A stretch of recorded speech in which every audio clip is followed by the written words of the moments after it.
Hello, and welcome to this week's edition of the Cape Cod Chronicle, brought to you by the Audible Local Ledger. It is Thursday, October 6th. Federal cuts prompt fear, hunger, as local groups struggle to respond by Ellen Pollock.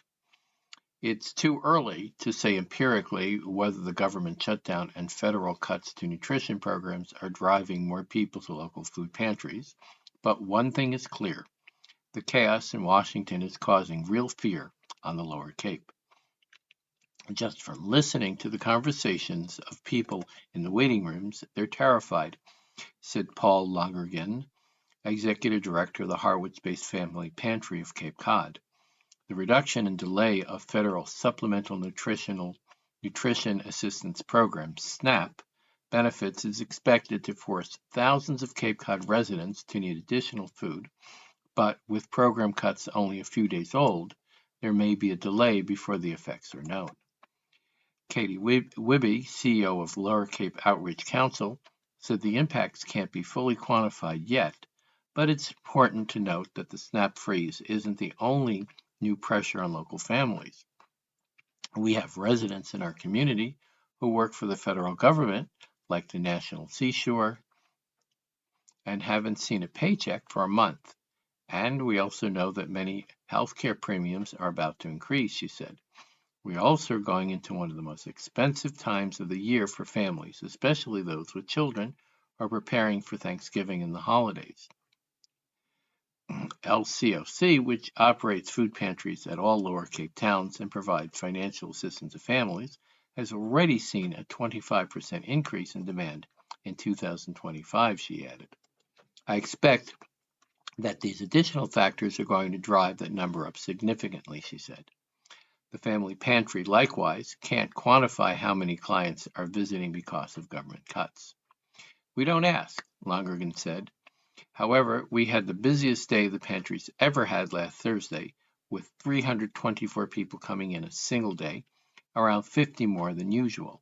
On Saturday, the pantry served 189 clients in 3 hours. Some of those clients expressed worry that the pantry might close, and Lonergan assured them that it won't, because the organization has secure sources of food, strong support from donors in the community, and backup plans in case of surges in demand. But Lonergan admits he worries about the very small community-based pantries he sees off-Cape. I've seen pantries on TV that have a case of tuna fish next to 6 jars of mayonnaise, Lonergan said.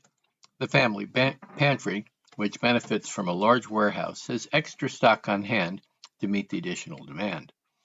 Wibby said that the LCOC has similarly increased its food purchasing budget in anticipation of increased need. The additional challenge, of course, is that the food available from the Greater Boston Food Bank is limited, and therefore LCOC will source more locally at a greater cost to the organization, she said. While LCOC can still purchase food locally at below market rates, it won't benefit from the steep discounts that the CBFB offers pantries. Since the government shutdown, LCOC has had federal employees ask for help paying for rent and utilities. Some government workers who probably didn't qualify for SNAP benefits when they were working are without that safety net now that they have no income. There's a real concern. We may not see these folks right away, she said. It may take several more weeks, months, until they've exhausted savings or maxed out their credit cards before they walk through the door. When we do finally connect with these families, they might be at a point of true crisis that will require more complex solutions. 2 federal judges ruled last week that the Trump administration must use emergency funds to keep paying SNAP benefits, rejecting the administration's argument that they could not legally access those funds during the shutdown. The administration then announced that it would access some of those emergency monies to fund about half of the SNAP budget for November, meaning that recipients will eventually receive half of their normal benefits. Federal officials warned that it could take weeks to access the funds, however. The news prompted Massachusetts Governor Maura Healey to issue a sharp-worded statement on Monday. Quote, "This Trump administration has just admitted what we have known all along, that this funding was available this entire time, and the president could have been using it to prevent American families from going hungry. Families should never have been put through this, and it shouldn't have taken a court order to force President Trump to feed American families like every president before him," she said. The Trump administration is now committing to using contingency funding to at least partially cover SNAP benefits. We're awaiting clarity on how much and when these benefits will be available. But the president should not stop there. President Trump should commit to fully funding SNAP benefits and make these full benefits available as soon as possible. End quote. In July, Governor Healy visited the family pantry to learn about its operation, and Lonergan said he's sure the visit helped inform the state's response to the Washington funding crisis. Had she not come here, she would have been informed by others, but she felt it and touched it, and she knew that those clients do every time they come in here, and the importance of normalizing their lives, he said. The situation in Washington is deeply troubling, Lonergan added. I don't care what side you're on. You're using people as a pawn, he said. Working group trims Seafold renovation estimate down to $6 million, but will the project achieve goals, by Alan Pollack. The good news is that the ad hoc working group assembled to evaluate the planned renovation of the Center for Active Living has a new estimate that trims the project cost to $6 million. The less good news is that the amount is still about $1 million more than the $5 million appropriated by the town meeting and could require abandoning some of the key features of the renovation. Estimates received by the town in early October hinted that it might cost as much as $7.6 million to renovate the existing senior center on Stony Hill Road, but a new estimate based on more detailed specifications was received October 24th that projected the cost at just under $6 million. I'm not sure that there's any meaningful costs that we can cut or refine to get us into the $5 million range. Owner project manager Rick Pomeroy told the working group on October 29th. The group was set to meet again this Wednesday after press time, at which point it might be ready to make its recommendation to town manager Gil Goldsmith. The actual cost of the renovation won't be known until contractors bid on the job. The estimate presented on October 29th removes some components of the project, including the expansion of the parking area to the west, which was presented as a potential add-ons to the project. Pomeroy said that if the parking improvements are seen as critical to the project, he recommends making another component. The removal of the support columns to make the program areas in the basement more usable as an add-on. The renovation of the center's kitchen, which was not included in the original $5 million budget appropriation, but was subsequently added by the project team, also was removed from the latest estimate. Working group member Bob Stello, a building contractor, worried that removing some of the items from the project might increase costs to the town in the future. I know we're in a situation where we're trying to make something work financially, he said, but if the kitchen expansion is removed from the project now and the space is used for other purposes, it'll be more costly for the town to renovate the kitchen in the future, he said. I would think the kitchen would be one of the most vital rooms there, Stella said. A more detailed estimate is needed to narrow down the cost of materials, he added. The goal of the project to ensure that the center is usable years into the future, and the team should avoid reducing costs in the short term, if doing so will only make maintenance more expensive in the years ahead. Stella argued, what's going to happen 5 years down the road, 3 years down the road? This is an important building, he said. Pomeroy said the design team is not including all the elements of a full building restoration in the project. If every desired improvement were included, you'd almost have to look at the building as a full gut, a full renovation, rather than just renovating the areas that we're touching, he said. and the original goal was try and add as many needed features as possible to the building without doing a full renovation, he said. Where do you stop when you're doing improvements, Pomeroy asked. Select Board member Stuart Smith, a member of the working group, said it's important to be forthright with voters with the revised project, even at $1 million more than the $5 million appropriated. It won't deliver the features originally proposed. Even under this scenario, we have to go back to the town meeting, and these questions are going to come up, he said. The Council on Aging Chair, Patricia Burke, said in other towns, projects get a bid with a firm number before the town seeks funding from the voters. But in Chatham, voters are presented with project estimates, which may be right or maybe not, she said. Principal planner Terry Whalen said the actual designs are needed to provide that level of detail. You would need to spend close to $500,000 in design, he said. That much, how much you spend, because you could lose all that money if the town meeting rejects or modifies the project, he said. Burke said her priority is simply getting the renovation approved and underway, even if it is scaled back. It's a scaled back version. Yes, we'd like to have the best kitchen we can have. Yes, we'd like the Falmouth COA, the Nantucket COA. Sure, we would. But we're never getting those, ever, she said. The working group was expected to seek consensus on the components that should remain in the base project this week, and if they reach agreement, they could make their recommendations to the town manager, who would present the plan to the select board. Page 2, a spotlight on Lower Cape personalities and visionaries. Allison Supple Evans has skin in the game, by Jenna Sammartino. Allison Supple Evans seems right at home, sitting on the front porch of Arlene's shop, and indeed, Supple Apothecary, now into its 14th year, represents a sort of intermingling of Evans' personal and professional interests. Open year-round, Evans' shop is all her, clean and classic style, a soothing feel that matches her calm presence and gentle voice. Shelves stocked with high-quality natural skincare products she believes in. The treatment room for her bespoke facials feels like a sanctuary.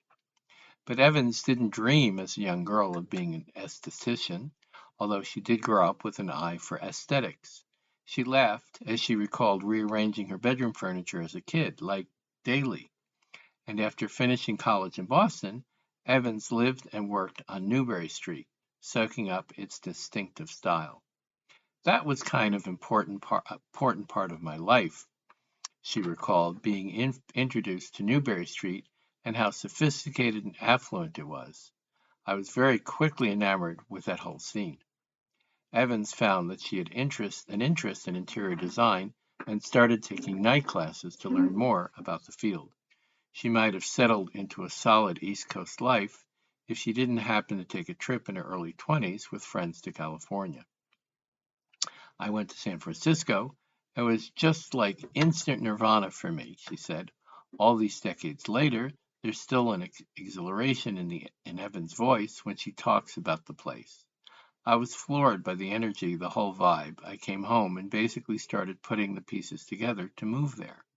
She landed a job as a visual merchandiser for Crate & Barrel's flagship San Francisco store, and it was her daily commute from Pacific Heights to downtown that led to Evans' next professional experience.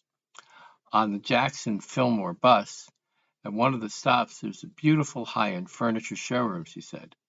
I took note. I decided I wanted to be part of whatever was going on in there.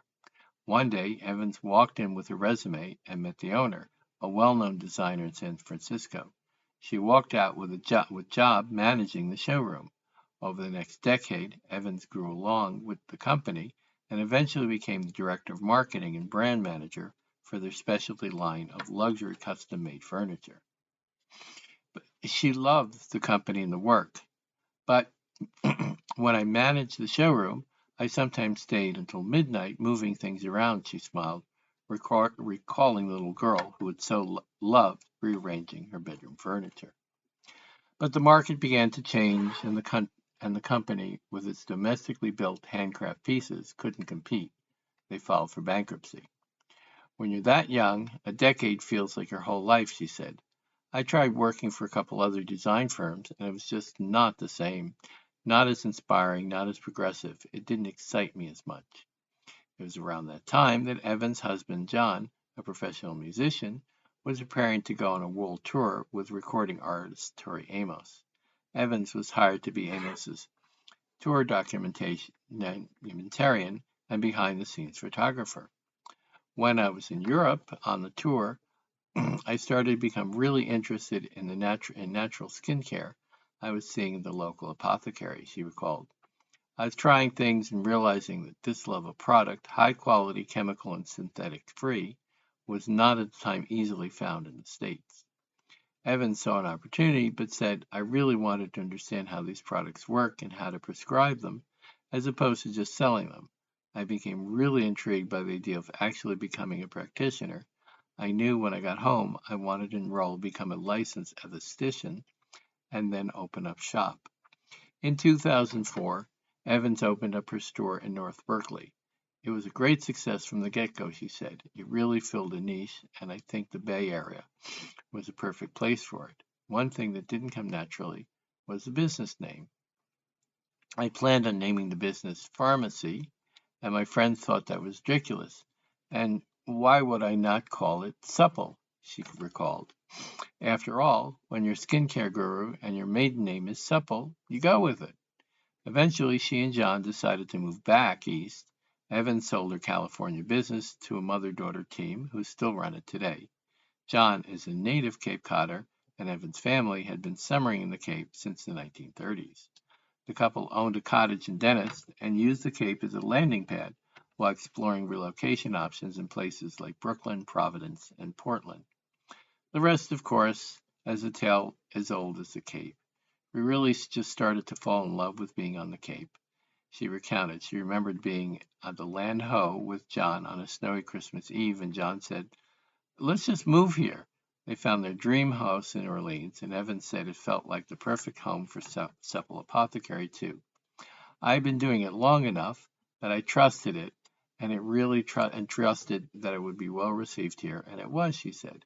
Since opening in 2012, Evans had built a dedicated local following, as well as clients who visit whenever they're on the Cape and who shop with her year-round at Supple's online store.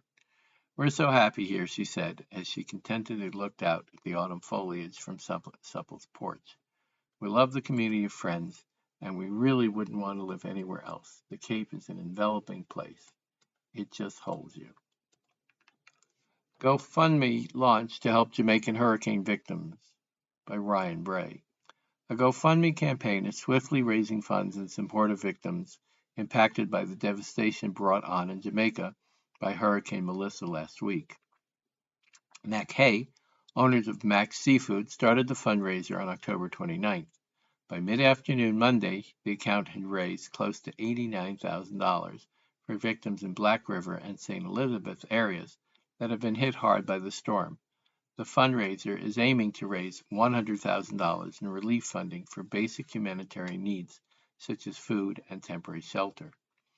Those affected are the hardworking employees that have been serving you in our restaurants, stores, and markets for decades, and now need your support in a big way, Hay wrote in a message on the GoFundMe page. We thank them for their hard work, and now it's time to stand beside them and show them they're not alone. The damage brought on by Melissa is personal for Hay, who has employed Jamaican workers in his restaurants since 2000. I think it started with 4 Jamaicans that were on the visa program with us, he said, when reached by phone Monday. Basically, it was, hey, I have a cousin, I have a brother, I have a sister who wants to come. It kind of expanded from there.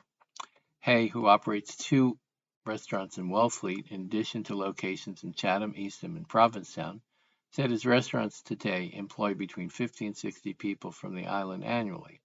Many of them work on seasonal visas, while others have citizenship or a green card and work here year-round. Once the totality of what happened in Jamaica became evident, I don't know, it was just my first reaction to try and do something to help in some way, he said. Partnering in the fundraising effort are a number of local businesses and organizations, among them the Orleans Chamber of Commerce. Judy Lindahl, the Chamber's executive director, has family with property in Black River.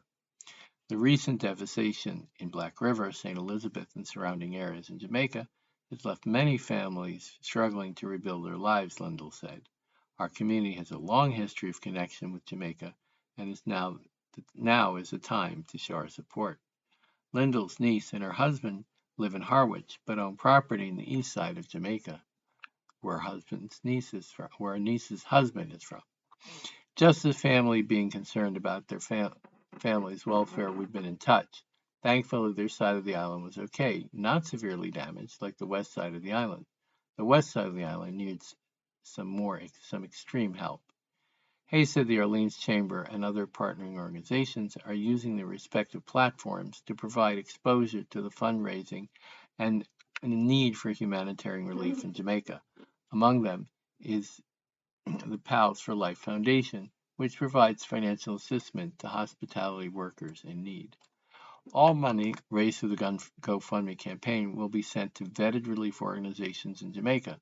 Those include the St. Elizabeth branch of the Jamaica Red Cross, the Holy Spirit Foundation, the Yaya Foundation, Paths and Gateways, the Deso Foundation, the St. Elizabeth Poor Relief Department, and the St. Elizabeth Municipal Corporation.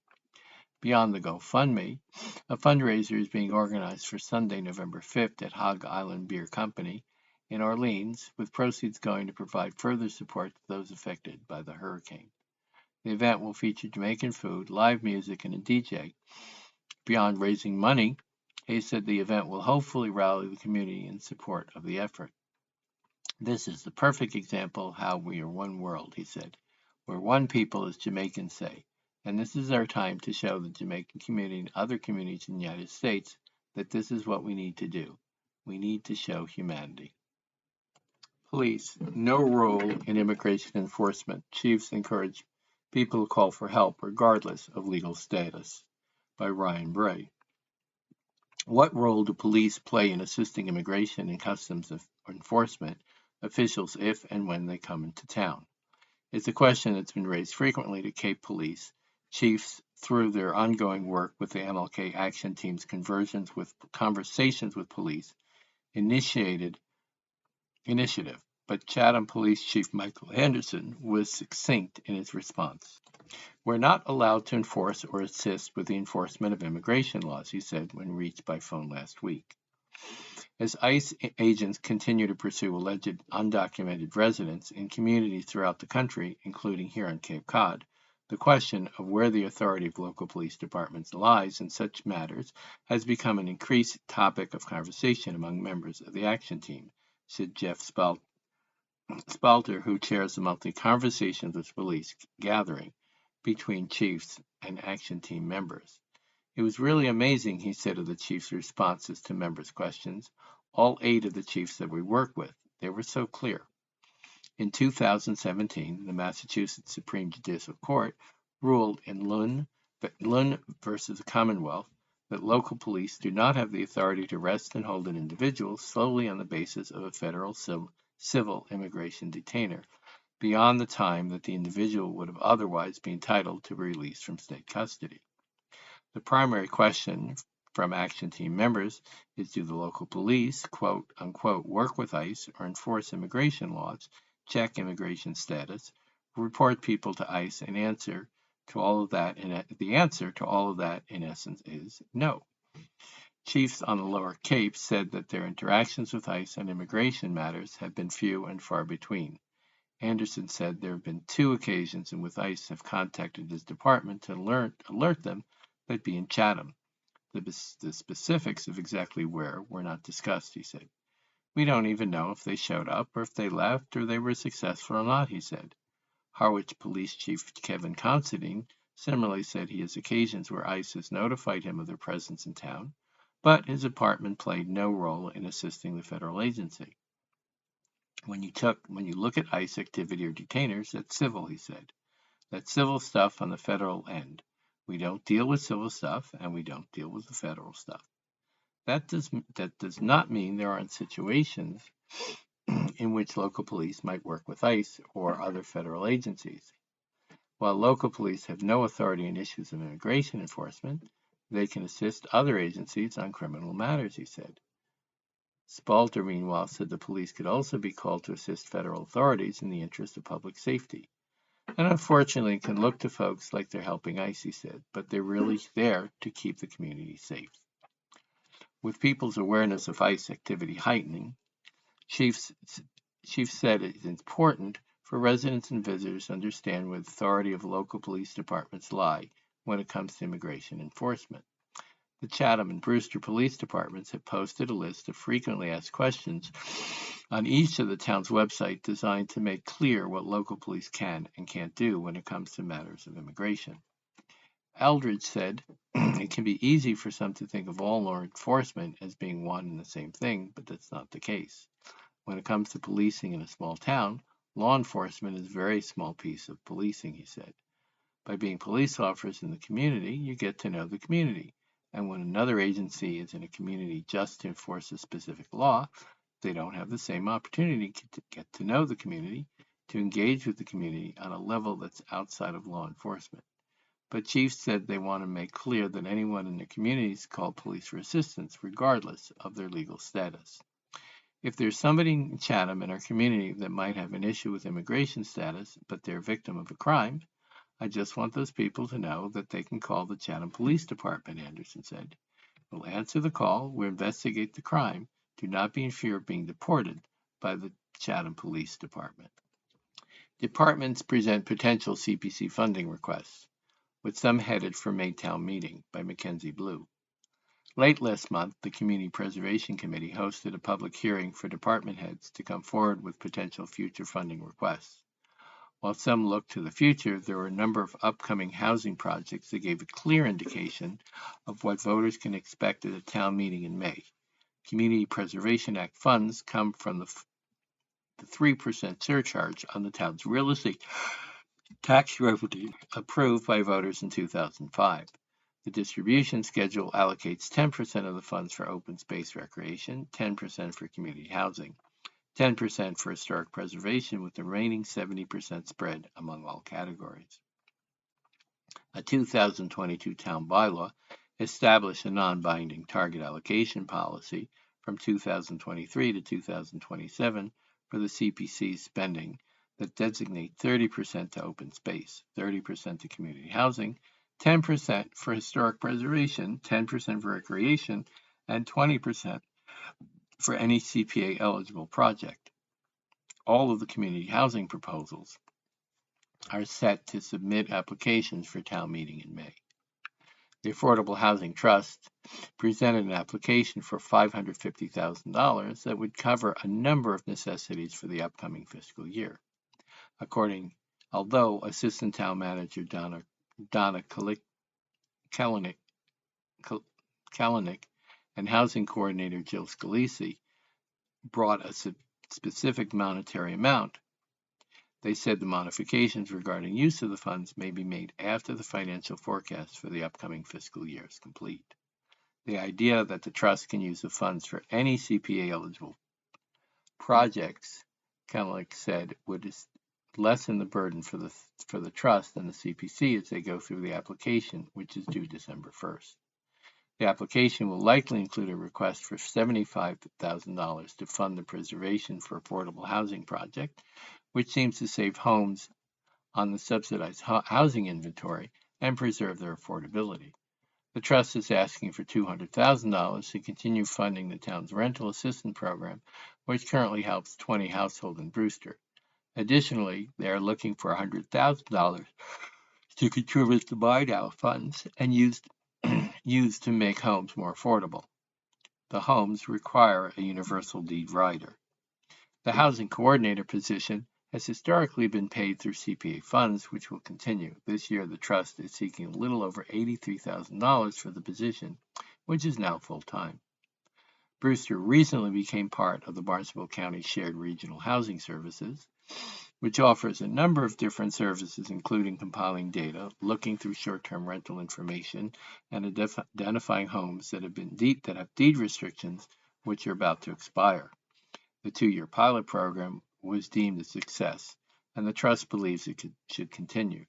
To participate, the town will likely have to contribute $12,000 to $15,000. The funds are CPA eligible. Today's obituaries.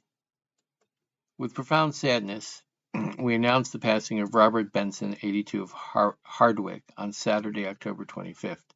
Bob was a loving husband, father, grandfather, brother, and friend, well known for sharing his passions for fishing, turkey hunting, wildlife photography, and woodworking. Born and raised in Holden, Bob was the son of the late Milton and Mary Benson. He graduated from Waukeset High School and then from Beckett Junior College. For over 40 years, the Benson family operated Benson's Clothing, a local independent store for men and women on Main Street in Holden. Bob enjoyed working side by side with his brother Richie, and their annual summer sidewalk sale became a classic event for the town and wider community. As local clothiers, Bob knew the shoe and jacket size of all regular customers. Bob is survived by his wife, Marcia, daughter, son, stepdaughters, and her husband, brother, grandchildren, and step-granddaughter. Bob took great pleasure in passing down his talents and traditions to his family, carrying on a practice started with his father. Bob held an annual pilgrimage to the Gaspé Peninsula in Quebec with Chris for salmon fly fishing, and they enjoyed many hunting trips together in upstate New York. Amy's favorite time with her dad growing up was working by his side as Benson's. Putting power tools into their hands at an early age, Bob taught Marlo and Lewis how to build their lily pad playhouse at his home on Cape Cod and bird houses at their uncle's farm in New York. After Benson's Clothing closed his store 30 years ago, Bob moved to Cape Cod and opened up an Orvis shop and produced local cable television shows, both named Fishing the Cape. He managed fishing charters that helped turn the flats off the coast of Chatham into a top destination for fly fishing on the Cape. Marcia shared Bob's love of fishing and enjoyed their years fishing together.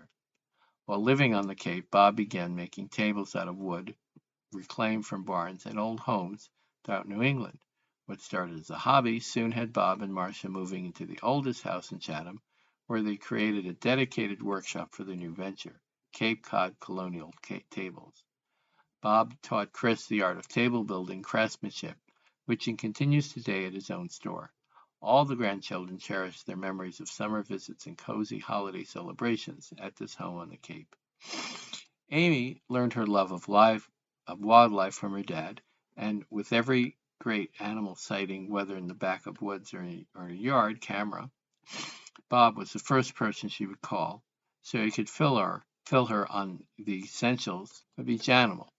Bob spent years filming eagles on the Quabbin Reservoir, as well as beavers and moose, and presented these collections at local schools. He connected with his grandchildren, harvesting lobsters in his traps, clamming, fishing, and catching frogs in his beloved pond. In 2021, Bob and Marcia retired and moved to Hardwick to be near their families. Following them in the grandfather's entrepreneurial footsteps, Marlo started her own venture, Roundtable Farm, just down the road.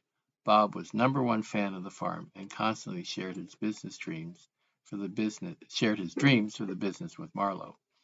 Bob's enthusiasm for sharing his love of nature was always evident, and his family is grateful for 2 amazing trips they took to Yellowstone, where they marveled at wolverines and geysers, and to the Bahamas, where they celebrated Bob's 70th birthday fly fishing for bonefish. As a big Patriots fan, Bob enjoyed watching the games with Marcia, Marlo, and Lewis, and had high hopes for the Pats this season. In honor of Bob's passion for salmon fishing and conservation, donations to the Atlantic Salmon Foundation are appreciated in lieu of flowers. Barry Alper, 77, Orleans, passed away peacefully in his home on October 27th. After a long illness, he and his wife Carol have been on the Cape since 1996 and loved the Cape with all its natural beauty. They built a garden that was their private oasis. Even as his health declined, Barry took joy in watching the garden colors change this fall. He was born November 18, 1947 in Yonkers, New York. He met his wife Carol in college. They shared 56 wonderful years of marriage. They lived in Buffalo, New York, where they received their MBAs from the State University of New York at Buffalo before moving to Sharon, Massachusetts in 1984. Barry's career was in technology, specializing in manufacturing and innovation. He had a keen eye for emerging trends and a passion for being part of the future rather than the past. Throughout his career, he worked for several companies, pioneering new directions in the field, always following his instincts and proving ahead of his time. Barry was a man of integrity, strong principles, and inquisitive mind. He cared about moving the world forward and believed that actions speak louder than words. He's a member of the Orleans Housing Authority, and he worked to bring affordable housing to his community. He also worked with Nauset neighbors to provide people the dignity of remaining active and vibrant in their communities. Barry was a member of the Orleans Yacht Club, serving as co-chair of the racing committee. He was successful in getting more people into racing on Sundays and helping grow the committee. He was also a great lover of food and wine and belonged to several international groups that promoted good food and wine. He was an accomplished cook and an excellent bread baker. He and his wife were supporters of good living by sharing many wonderful meals and engaging in conversations with their friends. Barry is survived by his beloved wife, preceded by death by their son. He is survived by a sister, many nieces and nephews. Harriet Ruth Gunyon Wood passed away peacefully on October 24th at the age of 88. She was predeceased by her parents and her dear friend of more than 60 years, whom she shared countless adventures, laughters, and travels. Born in Northingham, Massachusetts, Harriet grew up in Taunton and made Harwich her cherished home for more than 5 decades. A proud graduate of the Union Hospital Nursing School in Fall River, class of 1958, she began her nursing career at Beth Israel Hospital in Boston and later worked at Cedars Sinai in Los Angeles and several other California hospitals. Eventually, she moved to the Cape, where she continued career at Cape Hospital and in various care settings. For more than 40 years, Harriet devoted her life to nursing, offering her skill, compassion, and humor to thousands of patients. She serves as cardiac care nurse, hospice manager, school and camp nurse, nursing instructor. Yet her work closest to the heart was her time as group home nurse at the Nauset Workshop, now Capabilities, where she cared for people with different abilities. Her calling to nursing began early. After losing her father to tuberculosis as a young girl, she dedicated her life to caring for others. Harriet lived with energy, curiosity, and joy.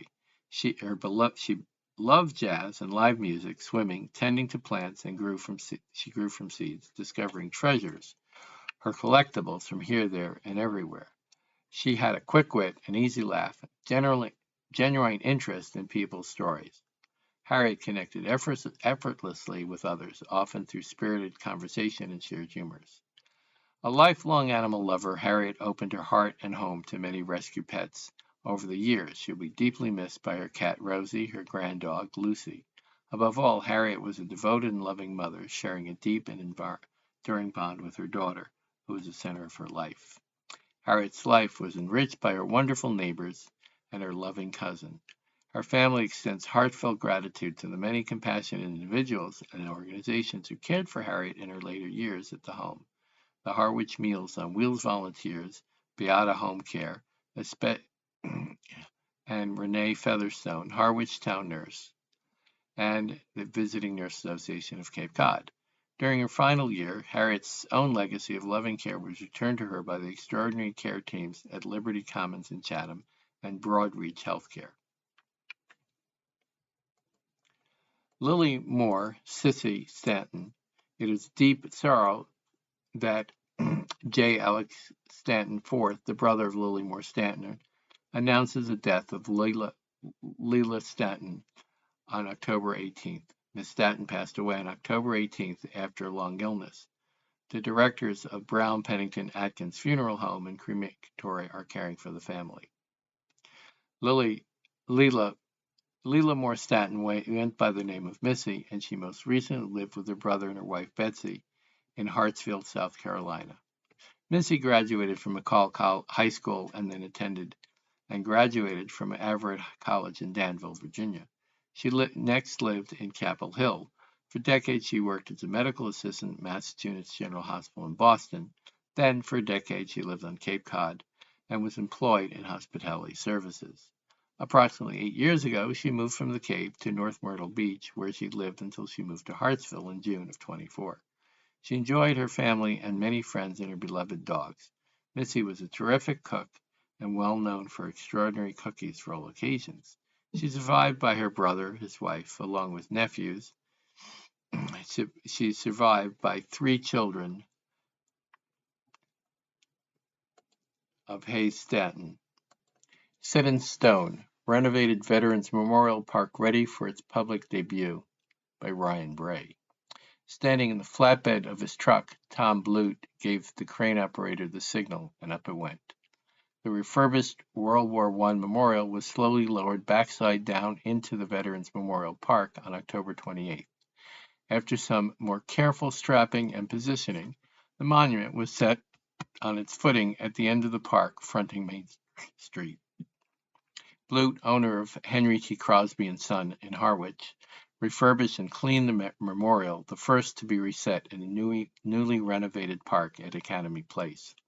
Later in the week, a new bronze plaque was set on a rock to commemorate veterans of the Civil War, while additional monuments to honor those who served in the Vietnam and Korean Wars will also be set in the park at a later date.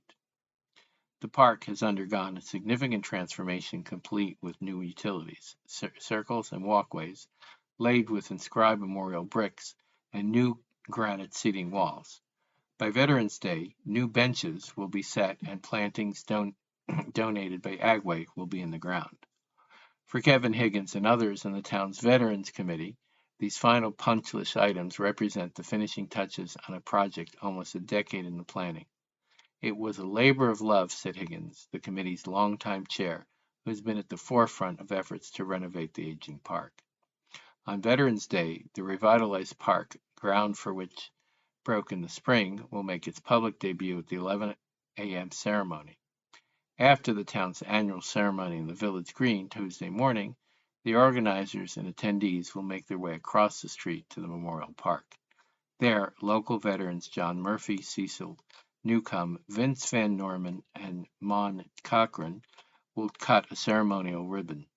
They'll also run a brand new American flag up the flagpole at the World War II Memorial in the center of the park. Plans to renovate the park were spurred on by changes to a plaque on a former monument honoring veterans of the Vietnam and Korean Wars, Higgins said. The plaque was amended to include the names of Cochran, a Vietnam veteran, and William Moore, who served in Korea. During a ceremony in 2017, Higgins called both men over in recognition of their inclusion of the new plaque, but Moore, who was in a wheelchair, could not access the park. You remember when I used to stand in the old park, Higgins said. I asked Mon and Bill to come forward because I wanted to show them the new memorial. Mon was standing there, but Bill was on the sidewalk, way out on the edge of 28. That was the aha moment. From there, efforts were made to repoint and reconfigure the memorials and to create room for new ones. The Veterans Committee and other organizers, including the nonprofit Veterans Memorial Park at Academy Place, also envisioned a park that could be used more readily by the broader community, complete with better accessibility and places to sit and hold events. Last week, Higgins and Brian Sosner, the nonprofit's president, looked at the renderings of the project from local architect David Hawk. Together, they admired how closely the finished product came to the drawings. I'm absolutely thrilled, Higgins said. I couldn't be any happier with the way the park turned out. A key feature of the new park is the space set aside for the placement of specially inscribed memorial bricks. The nonprofit has raised money for the project through sales of bricks, about 1,000 of which have already been set in large circle at the rear of the park, Sosner said. There's another 300 at the Department of Public Works warehouse on order. They'll go into the second circle, more likely in the springtime, he said. Higgins, meanwhile, said there's plenty of room to add more inscribed bricks. Non-inscribed bricks currently set can be swapped out for the inscribed ones as orders come in, he said. Local investment in the park project has gone well beyond that of the Veterans Committee and the nonprofit, Higgins said. The project contractor, GFM Enterprises, altered its schedule to accommodate local business and vendors that offered to volunteer their time to the project, he said. Sosner also gave credit to the donors who helped turn the park into the proper memorial veterans deserve. I'm really just proud that they came through and that the park is something to really admire and reflect on and just enjoy, he said. Higgins has bricks in the park honoring various family members who served, including his father, brother, and Uncle Jack, who served in World War II. But you don't know anything about what he did, said his Uncle Service. I have a brick in the park now that identifies him as being part of the Battle of Saipan invasion. He is part of Iwo Jima. He was wounded on Iwo Jima. Historically, the park has drawn people twice a year, Memorial Day and Veterans Day, but Sosner said organizers hope the new park will be put to broader public use for other programming, or just people to stop by and reflect. It's recreational, not just historic, he said. Looking ahead, Higgins said the largely completed park is built to serve the community for the next 200 years.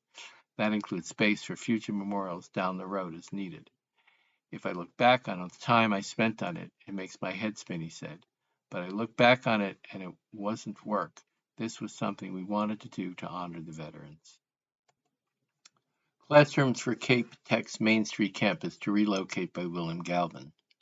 Cape Cod Regional Technical High School has drastically altered its plan to locate a veterinary science and an environmental science campus with a large classroom facility on a conservation lands in North Harwich. While the school still plans to use the land as a field site for expanded programs, the construction of a major building will not happen. Superintendent Robert Sanborn said Monday that school officials are now considering locating the classroom on Cape Tech's Pleasant Lake campus. The decision is definitely driven by cost, Sanborn said, adding that the school officials are also looking at downsizing the project. The proposal for the North Harwich land at 374 Main Street included development of a 10,000 square foot modular classroom building for both programs. Estimates for the project had risen up to $10 million. The project had received several grants and school officials were waiting to hear on a career technical education capital grant from the state. The state did not issue the grants and called for new applications. On Monday, Sanborn said he applied for the new round of the grant to locate the classroom facility on the southeast side of the school. Grant awards are expected to be announced in January. Sanborn said the new building would be similar in size to the one proposed at 374 Main Street, but the cost would be reduced to the $5 to $7 million range. Utility costs and driveways would be much less because they already exist at the Cape Tech site. Sanborn also said school officials are looking at downsizing the project. Funding is key to moving the project forward, Sanborn said. A few of the grants provided for the 374 Main Street project had timelines that had expired, including Massachusetts Clean Energy Center grant for $300,000, an Executive Office Administrative of Education Capital Skill Grant for $1.25 million is likely to be downsized. We still have money to raise, Sanborn said. If we don't get the Career Technical Education Capital Grant, it'll be a bigger setback. The Main Street project also had environmental issues. The 33-acre site is under Conservation Commissioner's jurisdiction, and one of the two lots on the property is protected under Article 97, a state law that protects conservation areas from being used for other purposes without a two-thirds vote of both branches of the state legislature. The statute also requires a comparable replacement for the land. The Conservation Commission and the town had agreed on the proposed use of the property, and the tech school now holds a 25-year lease of the site. Sanborn said the school will retain the lease and will use the land as a field site for the programs, primarily for veterinary and environmental education purposes. There could be future plans to locate a greenhouse and barn on the section of the property not under jurisdiction of Article 97, he added. Sanborn said school officials are sending lists of things they would like to the field site at the State Executive Office of Environmental Affairs for its approval, including construction of a greenhouse and barn. During the previous town lease of the property to Leos Kokonis, there was a barn and a concert hut on the property. The use of the 374 Main Street property as a field site will allow students in the veterinary school science program to gain an understanding of basic animal science and husbandry associated with animal housing, nutrition, care, and focus on water and natural resources management, which dovetails with preserving the town's natural assets. The schools hopes to partner with Cape Cod Community College in expanding the educational opportunities for students, Sanborn said. Should the Career Technical Education Grant be approved in January, Sanborn said the veterinary and environmental science programs could be available for students by September 2027. Monomoy enrollment projected to continue declining by Tinwood. Since Chatham and Harwich merged school systems to create the Monomoy Regional School District, the total number of students in the district, the foundation enrollment that each town's financial assessment is based on, has shrunk by more than 200 pupils. And that trend is likely to continue with the foundation enrollment projected to drop by more than 280 students by 2031.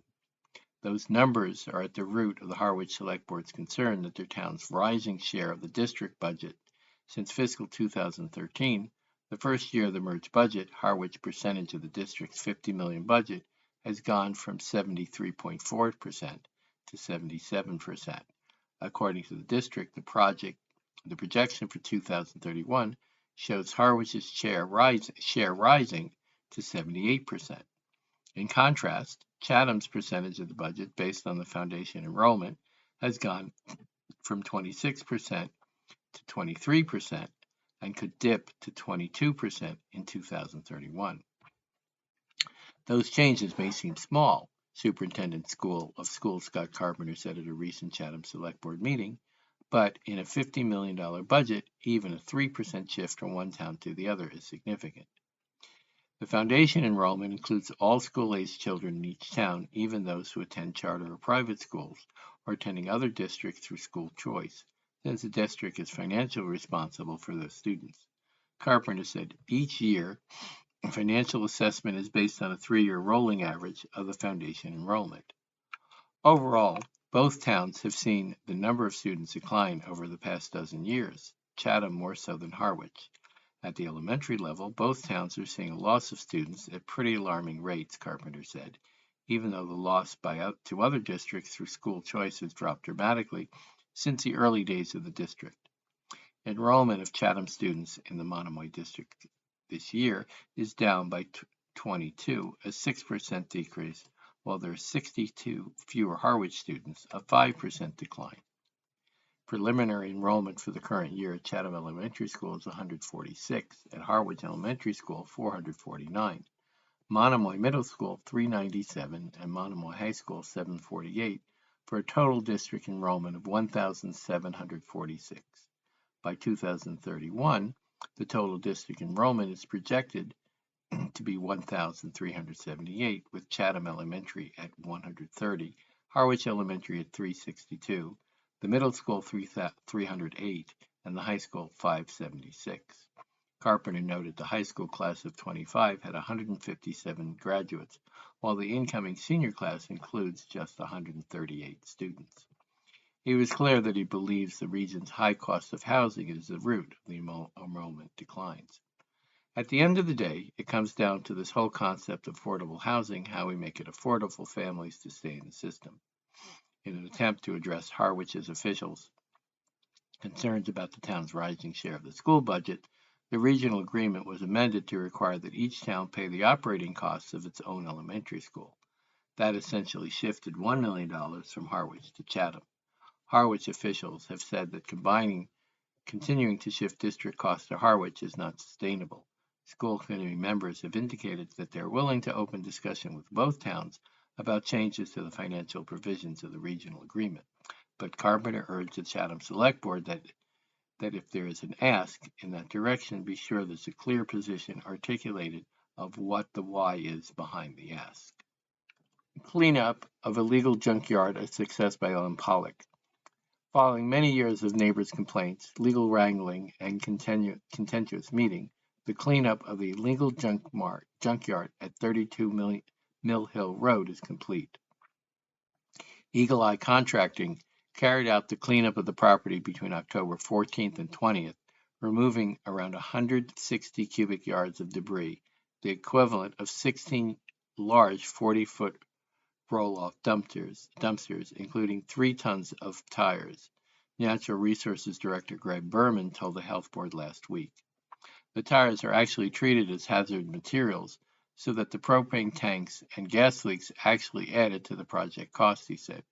But there was some savings of the project by recycling a lot of the metal materials found on site. In all, the contractor recycled around 8,500 pounds of metal, mostly steel and aluminum. The work was done as part of a contract that authorized up to $60,000 for the job, but the actual amount will be known when the company submits its final invoice. Town meeting previously appropriated up to $150,000 for the cleanup, with the funds eventually recovered when the property is sold via a lien. I think they did an absolute great job, Berman said of the contractor.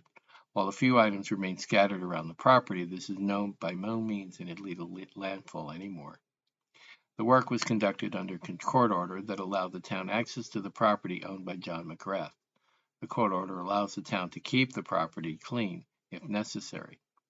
The property owner does not expect this kind of dumping to occur again, Berman said. If the problem recurs, we could just do the same thing again as needed. We have high hopes, he said. McGrath, who vociferously denied that his property was a problem for years, appeared to be pleased with the work. He did seem intrigued by having a driveway again, Berman said. The junk had kept McGrath from keeping his vehicle in the driveway and partially blocked access to the house. South Chatham resident Carol Gordon praised the cleanup but wondered if it was truly complete. There's still quite a bit of stuff there, she said, mentioning an old boat and a bathtub. Berman said the property registered vehicles like the boat were allowed to remain, and kayaks that are part of McGrath's business were retained and stacked neatly by the contractor. The property owner considers himself a bit of an artist and wants to have some type of flower bed or other structure with the bathtub, Berman said, citing a chuckle. It was not the largest issue on the property. Berman praised Eagle Eye for working cooperatively with McGrath during the cleanup. They really worked with him, and I think there was some joining in collaboration. They helped him, and I think he appreciated it, Berman said. As they walked away, I think all parties were at peace with the outcome. Trust I Cedar Pond Lake land purchase, a state grant awarded for protection of shorefront acreage. By Ryan Bray in Orleans. A recent awarded state grant has given a significant boost to the Orleans Conservation Trust's efforts to purchase and protect land along Cedar Pond. The $260,000 grant from the Massachusetts Cooperative Conservation Grant Program will support the Trust's work towards securing an approximately 3.8 acres of land along the pond shore, the Trust said in a press release that week. This funding represents significant progress towards OCT's $585,000 fundraising goal to purchase and protect the ecologically important pond shoreline surrounding habitats while establishing formal public access to Cedar Pond for the first time. The Massachusetts Executive Office of Energy and Environmental Affairs awarded $12 million through the state program for 16 projects this grant cycle. The Trust was one of the grant 5 land trusts on the Cape to receive funding, according to the release. The Cedar Pond Shoreline Protection Project involves purchasing the land to protect 620 feet of shoreline property, as well as mature oak trees and tupelo stands. The property also serves as a roosting site for egrets and other wading birds, and home to herring run that the Trust said has been signs of recovery in recent years. The grant, combined with other land acquisition funds, will allow OCT to safeguard critical pond shore habitat, benefiting both Cedar Pond and the Rock Harbor Creek system downstream, the release reads. Purchase of the parcel would also connect it with 12 additional acres of protected land, the Trust said in the release. That includes the Atlantic white cedar red maple swamp to the west of the parcel. That's all the time we have today. Enjoy the rest of your day. Thank you.